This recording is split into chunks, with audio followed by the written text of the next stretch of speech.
सोचिए अगर एक छोटी सी लड़की तुम्हें बोले कि फ्लोर पर मत खड़े होना वरना मॉन्स्टर तुम्हें खा जाएगा, तो तुम लोग उसे एक बचकाना डर समझोगे या सच? और अगर सुबह उठो तो उसके पेरेंट्स बिल्कुल गायब मिले, ना खून ना लाश हो ना ही कोई निशान, तो क्या ये एक इमेजिनेशन है या वाकई बेड के नीचे कुछ रहता है?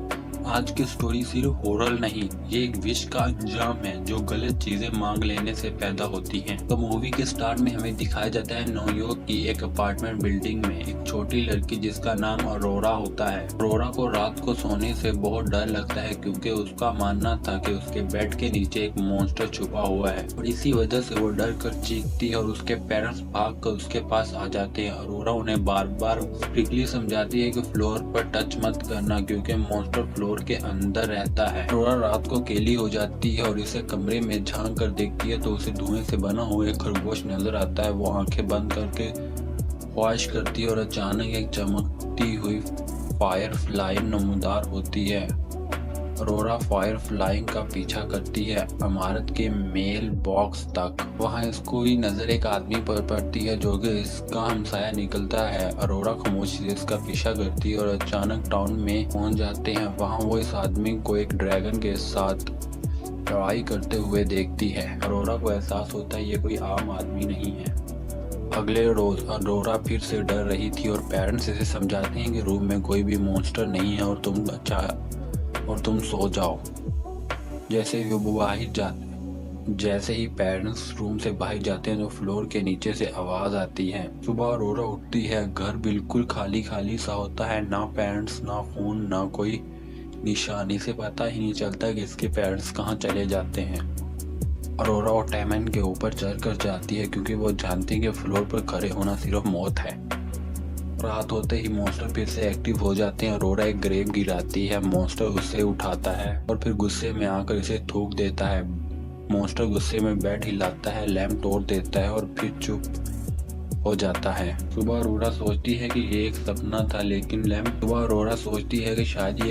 था, लेकिन टूटा हुआ लैंप इसे सब सच्चाई बता देता है। ये कोई सपना नहीं, एक हकीकत थी। अरोरा एक चर्च चली जाती है और वहां से डोनेशन बॉक्स में से सारा पैसा चुरा लेती है और वो वापस अपने उसी नेबर के पास जाती है और उसे पैसे देकर कहती है कि आप मेरे लिए एक मॉन्स्टर को मार दोगे। नेबर्स हैरान हो जाता है और जब अरोरा उसे ड्रैगन वाली फाइट बिल्कुल डिटेल में समझाती है तो उसे यकीन हो जाता है कि लड़की झूठ नहीं बोल रही।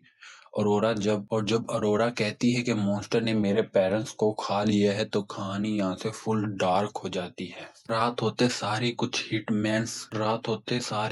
हिटमैन्स आ जाते हैं, एक अरोरा को मारने के लिए, दूसरा नेबर्स को मारने के लिए। एक असैसन गलती से फ्लोर पर खड़ा हो जाता है और मॉन्स्टर उसे अंदर खींच लेता है। तभी नेबर्स को समझ आ जाती है कि मॉन्स्टर रियल हैं और ये अरोरा की विश का रिजल्ट है। अरोरा बता अरोरा बताती है कि उसने एक शूटिंग स्टार से विश मांगी थी कि पहले पेरेंट्स को गायब कर दो और फिर मॉन्स्टर को खत्म करने की। लेकिन मॉन्स्टर उसका एक प्रोटेक्टर बन गया। मैं गया मुंडे, गॉप गॉप गॉप। चाइनीज गैंग, एफबीआई और सब अपार्टमेंट में घुस जाते हैं। जो भी फ्लोर पर खड़ा होता है मॉन्स्टर उन्हें अच्छी तरह से चबा लेता है।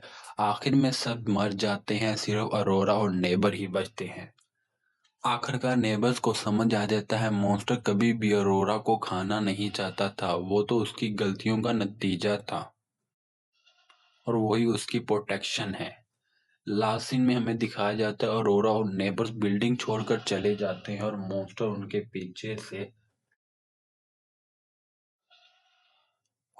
उनका पीछा साए की तरह करता है और कहानी यहीं खत्म हो जाती है।